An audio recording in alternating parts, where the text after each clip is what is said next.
Hello and welcome everybody. Good to see ya. My name is Sam Peterson. I'm going to be hosting the Photoshop Daily Creative Challenge today and for the next 2 weeks. I'm just realizing that my chat is not updated, so let's refresh this so I can actually see you guys in chat. I had this up a little bit before. Perfect. What's up, Wade? What's up, Susan? Arashful, Sean, Michelle. Good to see everyone. Welcome on in. We have our first challenge today. I'm going to show you how to join the challenges, how to participate in the community, share your designs, all that stuff. But yesterday was the welcome day. So if you missed that, we just kind of talked a little bit about the basics of Photoshop. We went over some of the tools and things that we'll be using. And we also made a little Behance project cover page. Frank, good to see you. Biola. Christelle, hello, welcome on in everybody. So let me show you how to join the challenges first and foremost. I'm going to pull up the landing page here. So if you have not been here before, you can go to behance.net/challenge/Photoshop. And if you scroll down, you'll see our one unlock challenge. Now each challenge is going to be unlocked each day, or a new challenge is going to be unlocked each day. So the next one will be tomorrow. And then this is going to be all 9 challenges. So today's challenge is super speed blur. Use motion blur and warping to give your photos a super speed effect. So this one was kind of inspired by effects you see in certain movies, like The Matrix, for example. That's kind of what was in my mind. If you guys have seen that movie, I think it's when Agent Smith is dodging bullets and he's kind of warping all over the place, and there's this sort of like trailing blur behind him, which I thought was really neat. I actually have a little reference of it here. So you can all kind of see what we're going for. This classic scene here. So there's a couple screen caps, and it's really just these mirror figures kind of dodging around with a blur effect. So obviously you can use a motion blur and speed blur for a million different things, but we'll be having a little fun with that today. So if you want to join, you can click the big blue button here at the top, join the challenges. And if you want to share your designs, Discord is definitely the place for that. So this is the Photoshop Discord. This is the challenge channel here. So if you want to share your designs that you're doing for all these challenges, this is the place to do it. We have Ted in the chat, one of our mentors, giving a lot of feedback, a lot of awesome designs. I was checking those all out yesterday, so great job, everybody. Just working on the cover images, a lot of cool stuff. So if you haven't been here before, you can check through here. People give feedback. You can get feedback, share your designs. There's also sections for sharing designs not related to the challenges. There's the ask a question section where you can, if you're stuck on something, you can ask there. But all the channels are here on the left side. So let me pull up Photoshop and we will jump into it. So this is the image I'm going to be using. If you look down below in the description, you'll see a starter file. You can download that and it should have this file and kind of explain to you what we're doing. Umacorn, welcome on in. Andre, hello everybody.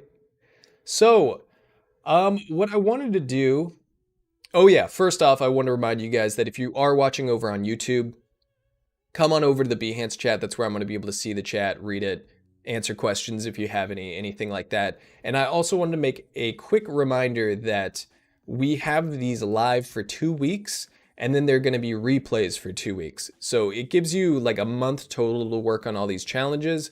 But if you're watching this and it says Creative Encore at the bottom, that means this is a replay. All right, so let me jump into this now. I think if you can use any image you want, really. But if you want to follow along step by step, if you're newer and you just kind of want to see the technique, feel free to follow along with the starter file. But as always, feel free to make these challenges your own if you want to push it or you have a clever idea on which direction you want to take this challenge. So I have this file here. It's just one image. I'm going to go ahead and duplicate it. I want to make a backup of this. I want to keep the background preserved. So I'm going to do Control or Command J to duplicate it. And then from here, I'm going to select my quick selection tool, W, over on the side. And we can actually click this button up at the top that says Select Subject. So if you click that, Photoshop's AI is going to do a lot of the work. And this can save you a ton of time. It's a pretty decent selection, but here on the shoulder, I'm going to hold on Shift and click to add to my selection, and you can hold on Alt to subtract from your selection. So I think that's pretty good. I'm gonna grab a little bit of the shoulder. You can see this edge is really soft, so it's having a little trouble because there's a little bit of blur. I'm also gonna grab this part down here just so we have like a flat kind of selection. And I can also go into select and mask up at the top here if you want to get an idea of how the selection looks. I think this looks pretty good, but that shoulder looks a little rough. So I can use this refine edge brush tool and I can try just selecting along the edge here and see if that cleans it up, if that helps at all.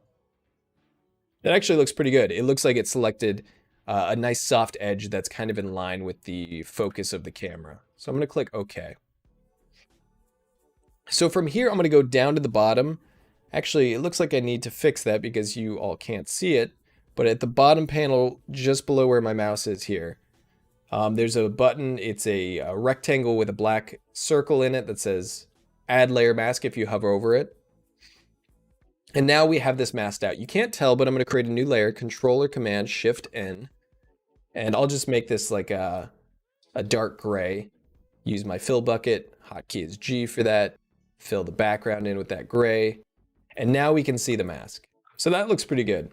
What I'm going to do is go over into this mask here, and you can actually edit this. So this little icon to the right of the layer, you can see it's black and white. It's black to conceal, white to reveal. So I want to conceal the bottom a little bit. I want to feather this edge. We're going to be layering this image on itself multiple times. So that might build up in an ugly way that's a little bit too noticeable. So I'm going to take a soft round brush, just an airbrush, and I'm going to paint black at the bottom.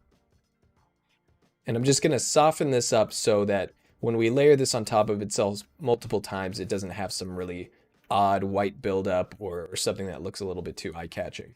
So that looks pretty good. From here, I want to actually create a backup of this. Sometimes I work destructively, sometimes I don't, but I like to oftentimes back up my layers just in case I need them yet later on, and I've modified them. So I'm going to do Control or Command J on that.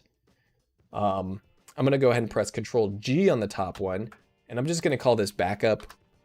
It's kind of where I'm going to keep my assets. This is just a personal organization thing. I like to name my layers. I like to organize them the best I can. I always recommend doing that, but just kind of find a system that works for you. Let's see here. All right, so that looks pretty good. I'm also actually going to apply this layer mask that we just created. I do have a backup, so I feel comfortable doing that. But if I right-click the layer mask, you can do Apply Layer Mask. So if you ever want to apply a mask that you created, that's how you do it. And I'm going to do Control or Command J, back that up to put in my little backup folder. So I have both versions. All right, so I'm going to right-click this, and I'm actually going to make it a smart object. And you'll see why in a moment, but this is going to allow us to make edits without too much issue. In fact, actually, that's what I want to back up is the smart object. So I'm going to delete that last backup, Control or Command J, the smart object, and put that there. Now it's all tidy. Now I'm going to hide the backup layer because we don't want that on top. So here we are. And what I want to do to create the super speed effect is I want to use motion blur. So I'm going to have multiple copies of this. And I want to blur each one. So I'm actually just going to duplicate this 3 times. Control or Command J. Just hit that 3 times. And now we have 4 layers total of this person. And I'm going to label them. This will be top. This will be blur 1, blur 2, and blur 3. Like I said, I'm a bit of a stickler for naming stuff. I've been in a situation too many times where I have way too many layers and it's like almost too late to organize them, and it's a big task and it's not fun. Very good habit to develop. Yeah, it's made my life a lot easier, Tim. All right, so hopefully you guys are kind of keeping up with this. I basically just masked it out, made it a smart object, and now duplicate it so we had 4 layers. So from here, I'm going to hide the bottom 3. We'll just work with the top for now. And we're going to go to Filter, Blur, and we're going to do Motion Blur. So from here, you can actually adjust this dial to kind of try to mimic which direction the object is moving. In this case, she's kind of doing this like bobbing and weaving motion, it looks like. So I want to do just a side to side. So I'm going to put this horizontal, angle is at 0. And I'm gonna put the distance, which is the level of blur, essentially, how blurred it's gonna be. Let's try like 100. That could be nice. And what I'm gonna do here is I'm actually gonna use the mask on the smart filter. So this is why we're using a smart object, because there's a smart filter and we can go back and we can actually edit the level of blur, which is great. So I'm gonna use this mask on the smart filter, select black, again with my airbrush, and I can mask out the effect anywhere I want it. So I want her face to be in focus. I want that to kind of be the focal point. So I'm just kind of tapping it a little bit, but we still have those blurred edges. I think that looks pretty cool. Kind of gives us a bit of a focal point there, which I like. So from here, I'm gonna toggle my layers that I hid before so we can see them again. And I'm gonna grab them with the move tool here, V for the hotkey. And if you hold on shift, you can actually just do it side to side. You can do straight up and down with shift or side to side, so that makes it a lot easier. So I'm gonna hold on shift and click and drag. And I'm just gonna position these out in kind of a way where we have that like Agent Smith repeated look. So from here, they're all smart objects, so we can just go here. And if you see the filter, the one at the very top is just gonna repeat what you did last time. But when we click that, it brings up the menu. So this is a quick way to do it. We blurred her initially 100, I believe. Actually, let me check that. Yeah, it was 100. So if I go down to blur 1, I might increase it a little bit each time. Whoopsie. Filter, motion blur. I think 200 would be good. Maybe like 150. And then if we click blur 2, go to filter, motion blur. Maybe we'll try 200 for that, and then maybe 300 for the last one. So click blur 3 down here, and then go to filter, motion blur, and we'll do 300 for that one. Now we can't really see the effect in context too much because I'm still in this gray background. So let's hide that gray background that we created and then see how that looks in context. And that looks pretty good. It's kind of a cool effect. I'm actually going to lower the opacity on some of these. So the blur 3 I want to be the most faded because it's the furthest away. So it's at 100. Maybe I'll put it at like, I don't know, maybe we'll try like 60. It's going to be a very kind of ghosting image here. I'm going to go to blur 2. Maybe we'll try like 70. And I'll just kind of make it a little less faded each time. Blur 1, maybe we'll make that 80. And the great thing about this is you can always go back and adjust these. Because they're smart objects, we can go back and adjust the level of blur. If we click on motion blur, the angle, the amount of blur, and we can always go back and adjust the opacity. So it's always nice to work non-destructively because you can go in and fine tune things and adjust them after the fact. All right, so let's see. I think that's kind of the effect I want. The thing is you could get rid of motion blur entirely. If you toggle the little visibility icon here, you can kind of see what it looks without. So if you like the completely like crisp, sharp image, you can do it that way. But I kind of like keeping her face in motion or in focus while everything else has a little bit of a blur. I think that's kind of a neat effect. So if we want to push this further and kind of mimic that Matrix effect where he's dodging all over, we can do it with this photo a little bit. If you look at the effect with the Matrix one, he's in different positions, so you can really push that effect more because they're not interfering with each other. But since she's kind of doing the whole boxer movement thing with the dodging, bobbing, and weaving, I think we could create one where she's kind of dodging to the side. That would be kind of fun. So let's try that. So I'm going to go back to my backup folder here where I keep them. And that smart object that's untouched by any mask, I'm just going to grab that Controller Command J and move it down out of that backup group. So to keep this organized, like I said, I'm actually going to select that layer, the top one, and then blur 1 through 3. And I'm going to hold on shift and click the last one and it'll select everything in between. And I'm going to do Control G to group. And this will be, I'll just call this center group because we may have her dodging to the left and the right too. But this is our center stack. And then when I hide it we still have the background there, so that's why you're seeing that. So if we grab this, we can actually put it under the center stack. And we can press V for move, the move tool. And we can actually manipulate this here to rotate it. If you go up to the corner, you'll see a little rotation icon. We can click and drag it to move it around. But I'm going to kind of have her positioned so she's just like bobbing one way and the other. Maybe something like that for that Agent Smith effect. If it's a bob and weave, wouldn't it be on both sides? Yeah, you can play around with it. We'll try it on the right side too. I think we should have some time. Sorry, one moment.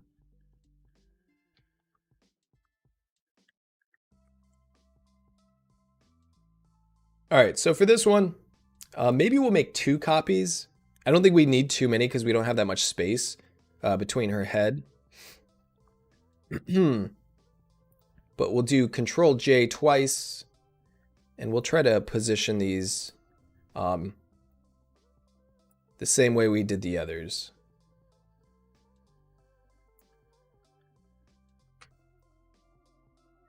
Something like that. Let's try the top one. I'm just going to do top, because again, I like keeping these organized. Blur 1, blur 2. And then top, we'll go back to filter, motion blur. And this one I'm going to keep pretty in focus. Maybe we'll try like 80, maybe 100. All right, and then for blur 1 and 2, we'll try the same thing where we're just increasing it a little bit each time. And again, play around with these. You know, if you want to fine tune it, if it's not looking right, you always have that flexibility with these smart objects to go back and edit it more. And then here, it's a little bit, the blur is helping, but it's a little bit too prominent. I want it like faded, so that's where the opacity comes in. So blur 2, I'm going to put down to something pretty low, 60, 70, somewhere around there. Blur 1, maybe around 70. And then even the top one, I'm going to fade out a little bit. Maybe around 80. So the goal is that it kind of has this, you know, faded look. Like she was there one moment, but now she's not. If we want to push that even more, we could fade out the top one even further. I mean, you could get it to the point where this is basically a very, very faint ghosted image. So I'm going to lower the opacity of all those a little bit more. All right, that's pretty neat. So let's group that. We can always go back and edit it if we want. I'm going to select all of them holding Shift, Control G. And then we're going to put this as left. So let's go back to our little asset folder, just that smart object we created in the backup folder. I'm going to do Control or Command J, duplicate that, pull it out of that group just by clicking, dragging it down till I see a blue line. And then this one, since we already have the blur off to the right, I don't want to cover that up too much. So let's try something with this one. We'll rotate it again. I'm pressing V for the move tool here. And then we just select the edge. You'll see that little rotation icon change. Maybe make her bob and weave this way. And then do a little effect like this. So I'm not going to have her behind the center group. We can try that. We can click down and move it. But then that blur effect is covering her up completely. Doesn't really work as well. So what I want to try doing maybe is keeping this layer on the top, but then using the mask to actually paint out most of the image that we don't want. First off, we can try the motion blur here. And one thing to keep in mind, I actually don't remember if I did this with the last one, but this angle is now changing. She's no longer moving from side to side. She's like arcing, you know, that the angle of the head is going to be arcing to the side. So I'm actually going to change this angle here and make it a bit of a diagonal. And we can play around with that. Maybe we want it more like a little bit more subtle. You can kind of see in real time how it looks. So feel free to try out whatever works for you. Also, it entirely depends on the image you're using. You may not be using this one. I want something not too faded. Let's try 100, maybe 200. 200 is kind of a neat effect. I like that. And maybe lower the opacity a bit. I lowered it to 76, put it in the mid 70s there. And that looks pretty good. I just don't like how it's overlapping everything here. So what I'm going to do is we have the ability to go into the smart filter here. You see this, and mask out areas. So you can actually mask out that effect a bit if you want. But I don't want to do that. I actually want to create a mask on the layer to hide part of the layer. So I'm going to go up to the top part of the layer here, not the smart filter. And at the very bottom, you'll see the rectangle with the black circle in it, white rectangle, black circle. Sorry, I'll try to have this fixed tomorrow so you guys can actually see that part of my screen. Wait, is this it? No, that doesn't reveal it. But anyway, we'll click that layer mask. And now I'm going to select black. Make sure my layer mask is selected. Sometimes I do make the mistake of having my layer selected. At that point, you're just painting black on top of it. So make sure that the layer mask is selected. Selecting black. Again, soft airbrush. It's just a soft round brush. I like to keep it pretty large. You can also mess around with the flow and opacity. If anyone's new to the brush tool, if you're clicking and it's getting rid of it in like one click and it's way too dramatic for you, try turning down the flow. So you can get really subtle effects with the brush tool with the mouse by using flow. So that's a tip worth keeping in mind because it can make using the mouse a lot more of a precise tool. So I'm going to try making sure we see her face a bit more. That looks good. Press enter to confirm that. Go back to B for brush. And I can kind of paint out the areas I don't want. I'm going to actually, I think I just had red selected. I'm not sure why that was the case. But I'm going to go back to white. Paint in the face a little bit more. Crank up my flow to get more of a dramatic effect.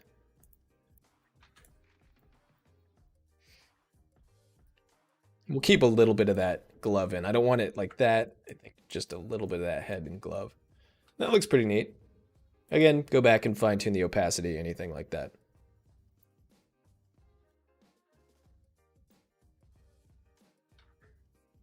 So I'm just going to paint out that part on her arm a little bit. I think I want the edge of her shoulder showing, so I'm trying that. See how that looks if I just reveal that edge of her shoulder a little bit to kind of show that one shape's in front of the other. And maybe we'll go back into motion blur. Try something a little bit more, 250. Yeah, that's pretty cool. I like that. So that is more or less the effect. If you look at the matrix image that we were talking about, you can really see how layering these effects is pretty achievable to get this. Right here, what they're doing is they're just layering it a lot more. And obviously this is a video effect, but if we're trying to mimic this in Photoshop, it's really just a lot of different layers with some blur. So if you wanted to actually achieve this kind of digitized motion blur that they went for, it's kind of like that glitchy computer effect that they were shooting for. You just make a lot more duplicates and play with the opacity a little bit more. Now, if you're making like a speeding car or something, you're probably going to focus less on duplicates of the image and more on playing around with the level of blur. So hopefully, you can kind of see how these different tools help with different effects depending on what you're going for. I think that's it, but one thing that I'm seeing here, I'm going to just name this layer actually, because we haven't done that. I'll put this as right blur, because we only have one. We only need one for the right. Otherwise, it's going to cover up that blur effect a little too much. I actually want to maybe make the sides of her face blurry on this. So I can actually go back to my top image, make fine-tune adjustments later, and go to my smart filter and just add, the selecting white and just blur the sides of her face a little bit. So just a little bit more movement, but that center part, her eyes and her face are all intact.